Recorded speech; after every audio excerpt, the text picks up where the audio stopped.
2011 bersama saya Nisa Pratiwi. Salawat dan beriringan salam tidak lupa kita sampaikan kepada Nabi besar kita, yaitu Nabi Muhammad Sallallahu Alaihi Wasallam, dengan melafalkan Allahumma sholli ala sayyidina Muhammad wa ala ali sayyidina Muhammad. Yang saya hormati kepada Bapak Ibu guru yang telah hadir dalam kegiatan saya ini. Saya tidak bermaksud untuk menggurui, cuman saya bermaksud untuk berbagi ilmu dalam 2 bulan saya mengikuti pendidikan guru penggerak. Mohon masukannya dan sarannya nanti ya Bapak Ibu. Untuk menghemat waktu saja, saya lanjutkan lagi. Ada 6 topik yang akan saya sampaikan pada hari ini. Yang pertama yaitu disiplin positif dan nilai-nilai kebajikan. Lalu yang kedua ada teori motivasi, hukuman, dan penghargaan. Lalu yang ketiga ada keyakinan kelas.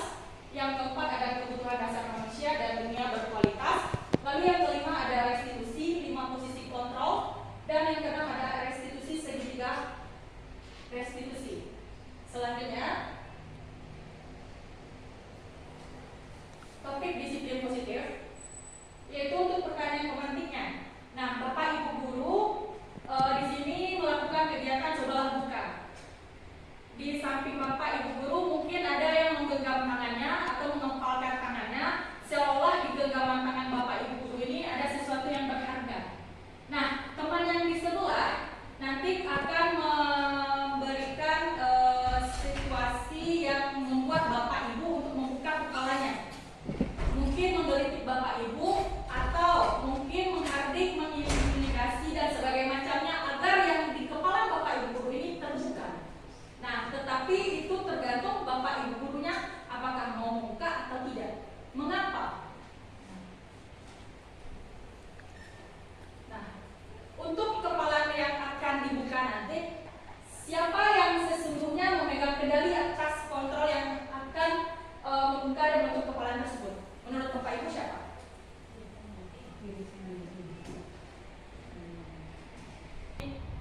Kepala ini bagaimana? Siapa? Diri sendiri. Benar sekali. Nah, di dalam kepala yang Bapak yang saya analogikan tadi itu seperti yang ada yang berharga, yang bisa menggunakan atau yang membuka dan sebagainya macam itu adalah kita sendiri, diri kita sendiri. Nah, saya akan memberikan 4 teori dari ahli Dr. William Glasser tentang teori kontrol. Yang pertama yaitu ilusi guru mengontrol murid. Nah, di sini pada dasarnya kita tidak dapat memaksa murid untuk berbuat sesuatu jikalau murid tersebut memilih untuk tidak melakukannya. Nah, jadi kita tidak bisa mengontrol murid tersebut karena murid tersebut yang memiliki kontrol dirinya sendiri.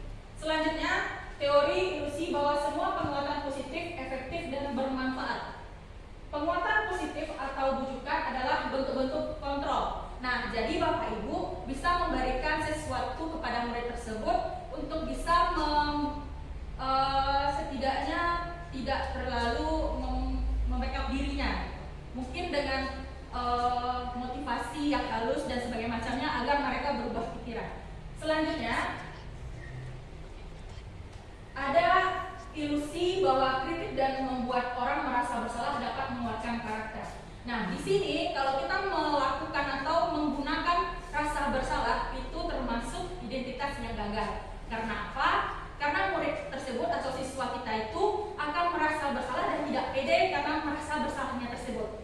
Selanjutnya, ilusi bahwa orang dewasa memiliki hak untuk memaksa. Banyak orang dewasa yang percaya bahwa mereka memiliki tanggung jawab untuk membuat murid-murid berbuat hal-hal tertentu. Nah, kita sebagai orang dewasa mempunyai seperti kayak privilege, oh mereka itu seperti ini, kayak seperti paksaan ya, seperti itu ya Bapak Ibu ya. Nah, selanjutnya yaitu untuk paradigma stimulus respon ke teori kontrol. Nah, kita perhatikan kalimat ini. Realitanya adalah kebutuhan kita sama untuk stimulus respon. Nah, kalau untuk teori kontrol, realita itu kita berbeda. Nah, kebutuhan kita ini berbeda satu sama lain. Selanjutnya, untuk semua orang melihat hal yang sama pada stimulus respon. Nah, untuk teori kontrol itu adalah setiap orang memiliki gambaran yang berbeda. Nah, di sini sini ada stimulus respon yang mungkin seperti memihak seperti ego kita. Nah, ini yang untuk kontrolnya, untuk teori kontrolnya. Ada 1, 2, 3, 4, 5, 6, 7, 8, dan akhirnya biar saya bacakan model berpikir menang kalah di stimulus respon. Kalau di teori kontrol, model berpikir menang-menang. Jadi seperti itu. Selanjutnya, nah untuk tujuan dari disiplin positif tersebut adalah kita memotivasi siswa tersebut untuk bisa membangun nilai-nilai dari dalamnya, dari dalam diri siswa tersebut.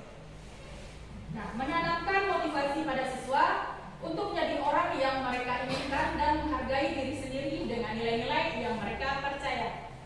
Ketika siswa kita memiliki motivasi tersebut, nah mereka telah memiliki motivasi intrinsik yang berdampak jangka panjang, motivasi yang tidak akan berpengaruh pada adanya hukuman atau hadiah.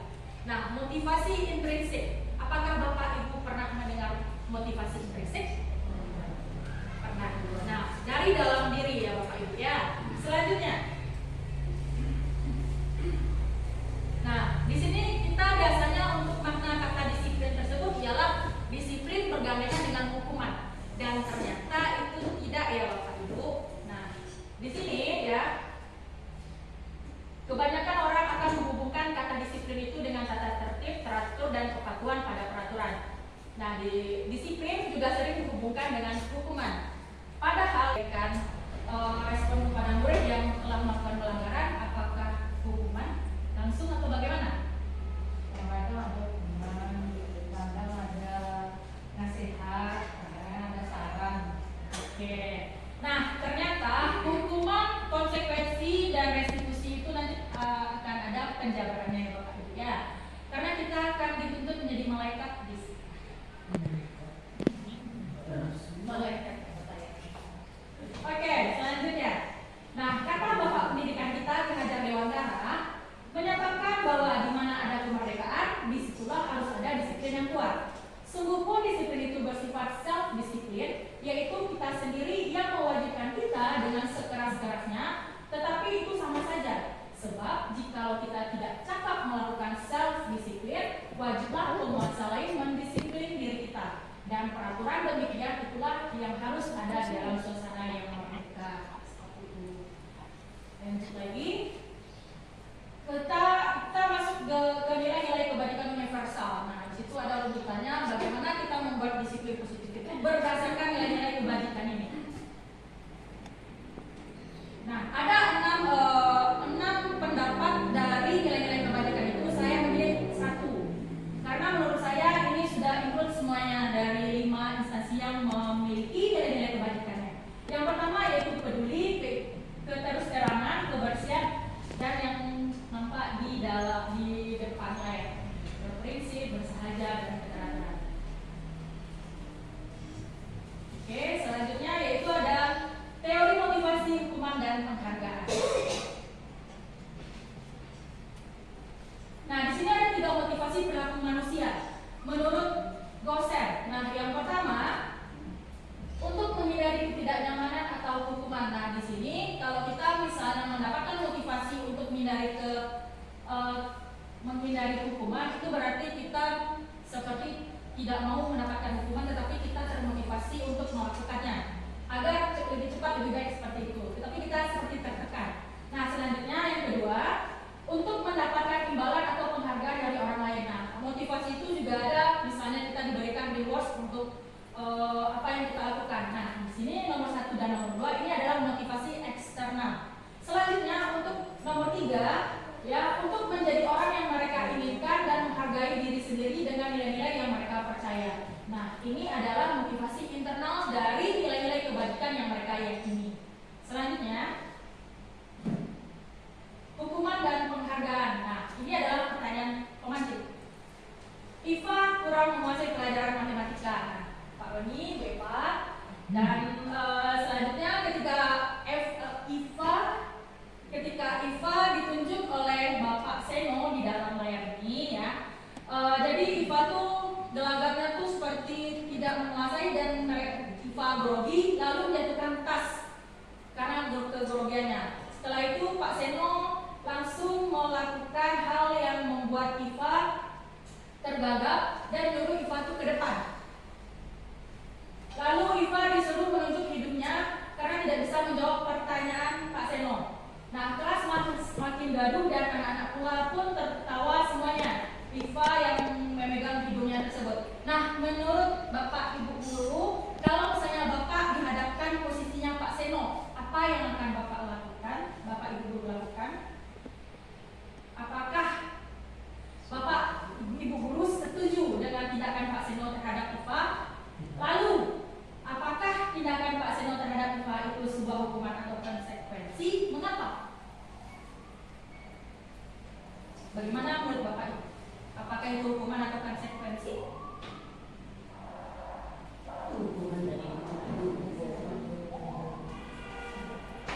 presiden saya Pak Seno, saya tidak melakukan hal yang demikian, tidak menyuruh si Eva ke depan, cuma ditanya data dan tidak seperti itu. Ya, oke. Nanti selanjutnya kita lihat apakah itu hukuman, konsekuensi, atau restitusi. Nah, di sini saya tampilkan ada 3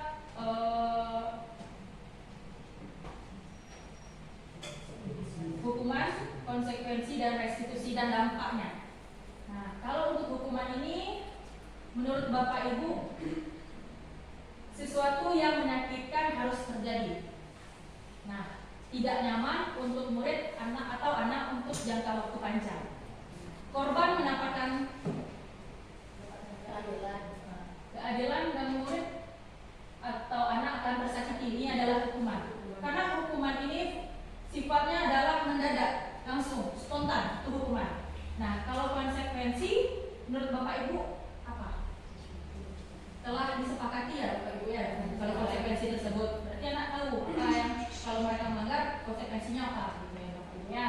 Nah, di sini dampaknya adalah sesuatu harus terjadi, tidak nyaman untuk murid atau anak untuk jangka waktu pendek, lalu korban bisa diabaikan, murid atau anak dibuat tidak nyaman.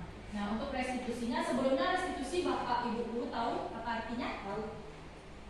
Ibu Memberikan sebuah kesepakatan dan meminta peserta didik mencari solusi yang menurut dia tepat untuk bisa menyelesaikan masalah. Nah, benar sekali. Nah, restitusi itu adalah proses menciptakan kondisi yang bagaimana murid tersebut bisa memperbaiki kesalahannya dan kembali ke kelompok mereka dengan karakter yang lebih kuat lagi, seperti itu.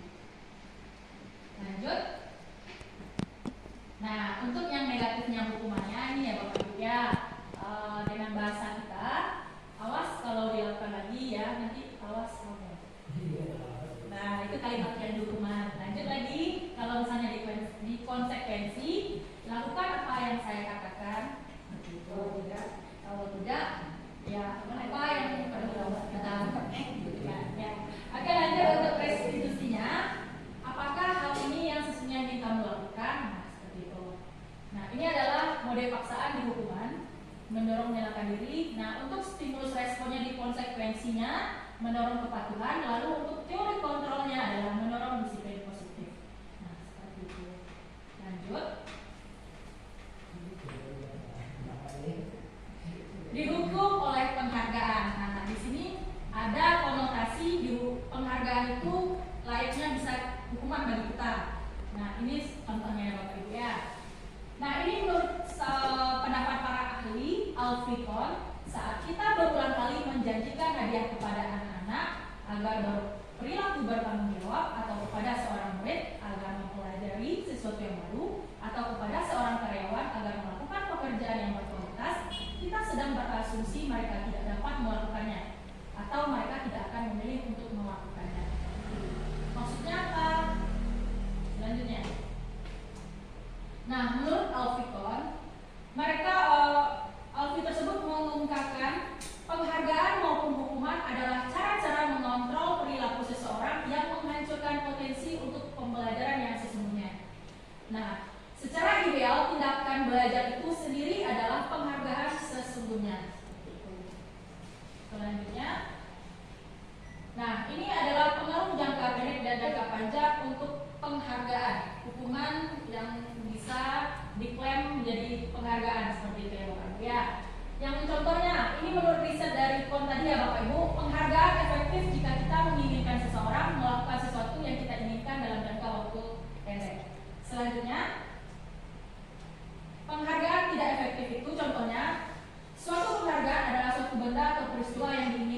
yang dibuat dengan persyaratan hanya jika Anda melakukan hal ini, maka Anda akan mendapatkan penghargaan yang diinginkan. Seperti itu. Berarti kalau misalnya kita kepada siswa kita, kalau misalnya siswa kita mampu melakukan hal yang kita inginkan, kita memberikan penghargaan. Tetapi kalau tidak mampu, penghargaan tersebut tidak bakal kita berikan di siswa kita. Nah, jadi itu bentuk tidak efektifnya.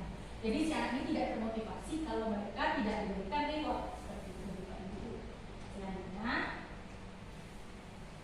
penghargaan merusak hubungan. Nah, ini maksudnya adalah ketika seorang diberi penghargaan atau dipuji di depan orang banyak, maka yang lain akan merasa iri dan sebagian dari mereka akan tidak menyukai orang yang diberikan penghargaan tersebut. Nah, itu dia salah satunya. Selanjutnya, penghargaan mengurangi ketepatan. Nah, di sini ada riset yang pertama. Dalam sebuah percobaan, sekelompok anak laki-laki berusia sekitar 9 tahun diminta untuk melihat gambar-gambar wajah yang ditampilkan di layar. Nah, di sini mereka harus memberitahunya jika wajah-wajah tersebut sama atau berbeda. Gambar-gambar tersebut hampir sama. Nah, beberapa dari mereka diberi penghargaan dalam bentuk uang.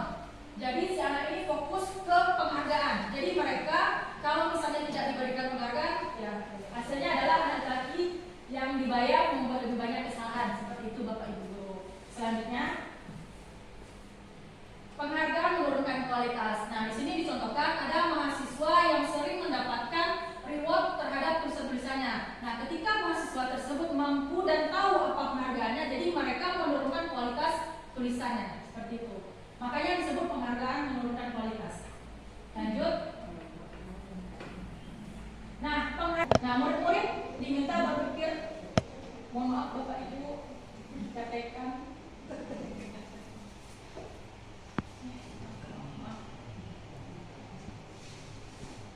Nah, kreativitas kelompok murid-murid ini bisa menjadi berkurang dibandingkan dengan yang tidak diberitahukan tentang hadiah yang bisa mereka terima. Seperti itu. Nah, selanjutnya, penghargaan yang menghukum. Nah, di sini penghargaan yang menghukum itu maksudnya adalah mereka yang tidak mendapatkan penghargaan, misalnya dalam sistem. Selanjutnya, nah masuk ke topik ini, kita yakin untuk membranding kita supaya selamat gitu. Berarti insting dari dalam diri kita. Nah, sama seperti kita melibatkan atau meluapkan ke kelas atau ke sekolah dengan pajangan. Ya, di sini ada untuk contohnya kalimat negatif, jangan berlari di kelas atau koridor. Nah, bagaimana cara kita untuk tidak ada kata jangan atau tidaknya? Kalimat positifnya adalah berjalanlah di kelas atau koridor. Seperti itu. Selanjutnya, nah di sini adalah contoh keyakinan kelas 1 yang semakin lama semakin di-upgrade, semakin tinggi ya. Menurut para ahli ya Bapak Ibu ya, keyakinan kelasnya. Nah, di kelas 1 contoh kalimatnya adalah setiap anggota kelas perlu belajar. Nah, untuk keyakinan kelas 5 yang lebih tinggi lagi kelasnya adalah selalu bersikap positif. Nah, untuk di kelas 7 kami meyakini bahwa sangat penting untuk menghormati semua orang dan barang milik orang lain. Nah, semakin lama semakin tinggi untuk bahasa kalimat disiplin positifnya Bapak Ibu ya. Dan di kelas 7 ini kita merincikan hormat untuk subtemanya bekerja, diterima dan dimiliki. Lalu apa kalimat positifnya seperti itu Bapak Ibu. Nah, di sini ada hormat dengan bahasanya adalah untuk tabel T tampak seperti dan tidak tampak seperti huruf T ya Bapak Ibu ya. Nah, di sini yang tampak seperti dalam rasa hormat datang tepat waktu, tidak tampaknya yaitu sering hadir terlambat. Nah, ini diperhalus ya dengan datang tepat waktu. Selanjutnya untuk dalam tema bekerjanya, yaitu tampak seperti tekun bekerja dan menyimak guru. Yang tidak tampaknya dengan bahasanya yang di slide ya Bapak Ibu guru ya, tidak mendengarkan guru dan acuh tak acuh. Selanjutnya adalah rasa diterima dan dimiliki. Nah, di sini adalah melibatkan semua anggota kelompok. Yang tidak tampaknya adalah mengucilkan salah satu teman kita. Seperti itu Bapak Ibu.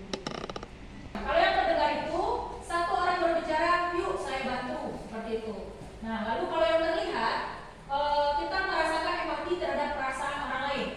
Dan untuk berperilaku, nah tersenyum itu ramah. Selanjutnya,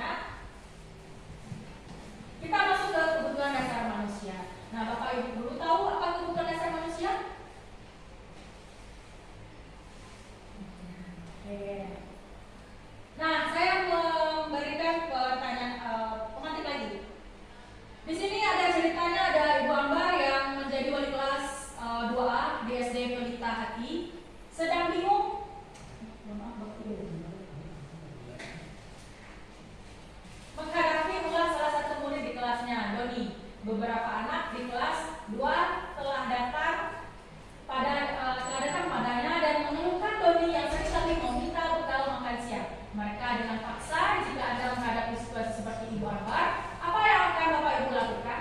Menurut Bapak Ibu, apakah kira-kira alasan Doni melakukan hal tersebut?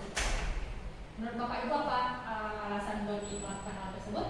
Ketika dia meminta makanan teman-temannya. Makanannya tidak terpenuhi atau dari yang belum sarapan atau nggak kurang jajan. Ya, banyak ya Ibu ya. Nah, mari kita lihat apa yang dibutuhkan Doni sebenarnya. Oke. Nah, di sini ada 5 kebutuhan dasar manusia menurut Dr. William Glasser. Yang pertama adalah bertahan hidup. Nah, berarti Doni mengambil makanan temannya untuk memenuhi kebutuhan pangannya ya Bu ya. Pangannya itu apa itu Ibu? Ya, oke, kebutuhan bertahan hidupnya. Nah, lalu yang kedua yaitu penguasaan. Nah, dalam penguasaan ini Doni merasa hebat dan ditakuti oleh teman-temannya. Jadi mereka Doni merasa berkuasa. Selanjutnya adalah kasih sayang. Nah, mungkin Doni melakukan tersebut supaya teman-temannya memperhatikannya, lalu mengadukan ke wali kelas mengadukan ke orang tuanya, dan Doni pun diperhatikan oleh orang tuanya. Selanjutnya adalah kesenangan. Nah, Doni senang kalau misalnya teman-teman itu seperti mengejar-ngejar Doni kalau misalnya dia tidak mau makanannya itu diambil dan sebagainya. Itu adalah kesenangan bagi Doni melihat teman-temannya itu mungkin tersakiti ya Bapak Ibu ya.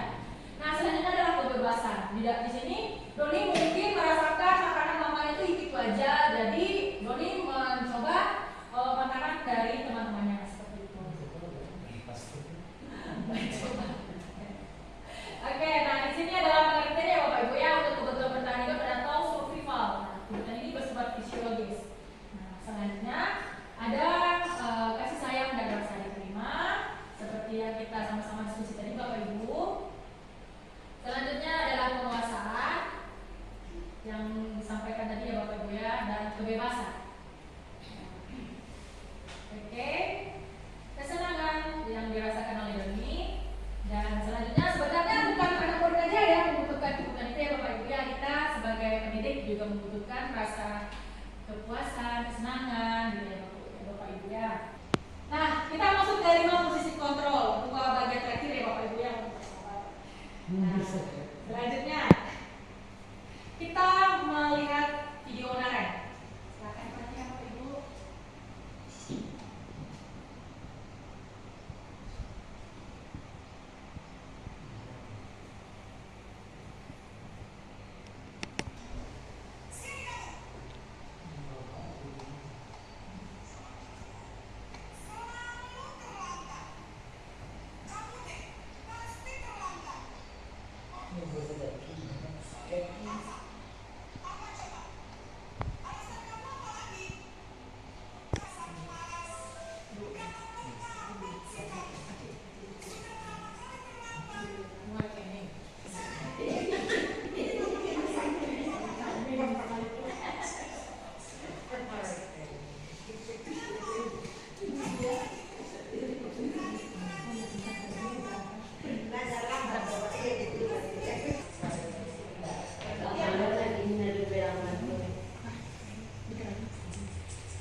Dan sambil itu kan nanya terlalu.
ada 5 versi dalam satu adegan. Iya, boleh sedikit. Boleh Ibu. Ya, Bapak Ibu ya. Saya kolaborasi.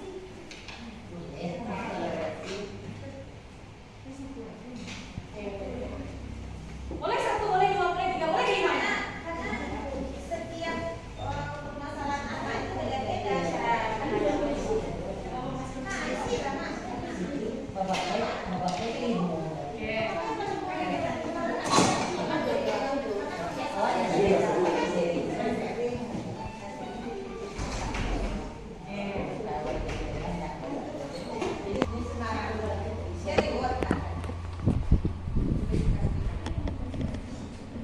Udah Ibu, yang berikutnya di belakang. Oke. Nah, mari kita bacakan apa posisi yang Ibu selama ini terapkan, Bapak Ibu ya. Yang pertama ada yang pemantau, lalu sebagai teman pemantau manajer, teman manajer memberi rasa bersalah sebagai manajer, posisi teman pemantau, teman pemantau. Oke. Nah, jadi yang kita harapkan sebagai guru yang baik dan benar, Bapak Ibu, kita harus di posisi yang mana?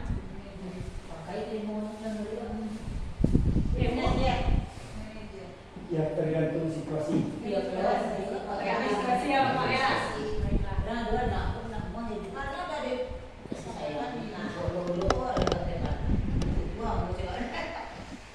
Oke. Nah, oke. Jadi diharapkan ya Bapak Ibu ya, satu saja kita pilih ya Bapak Ibu ya, manajer. Oke, Ibu, Pak ya. Selanjutnya, nah segitiga restitusi untuk tema terakhir Bapak Ibu.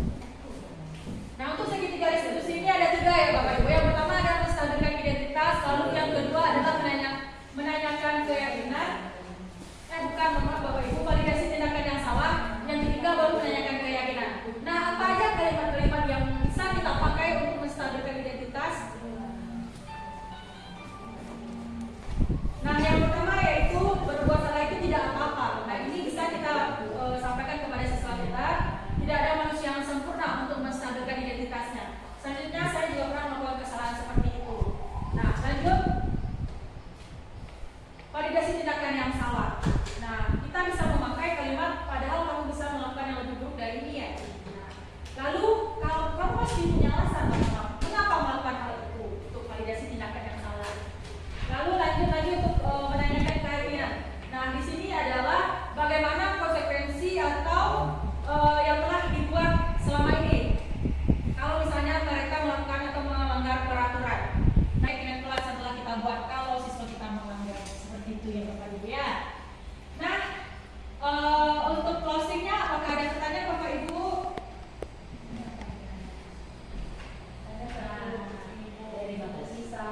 Boleh Ibu. apakah semua masalah yang kita temukan di sekolah boleh ditemukan di semua masalah?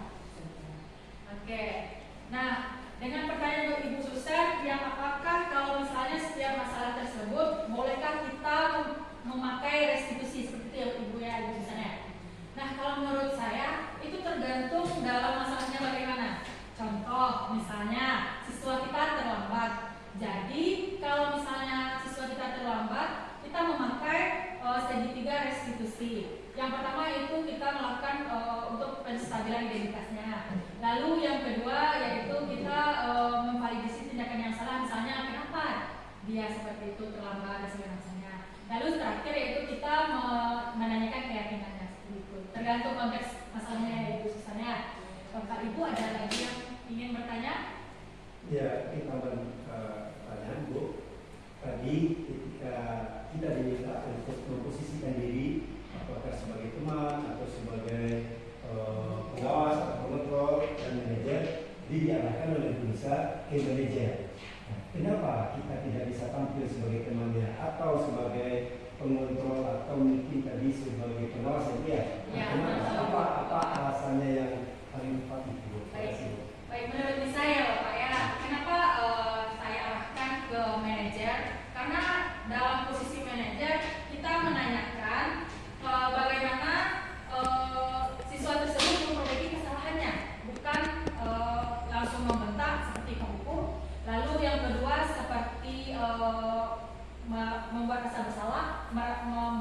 merasa bersalah dan tidak percaya diri. Lalu yang ketiga yaitu sebagai teman. Nah, kalau kita memakai sebagai teman, terkadang siswa ini hanya menyapa guru tersebut. Sedangkan guru yang tidak humble, yang tidak friendly, tidak disapanya. Apakah Bapak Ibu merasakan seperti itu?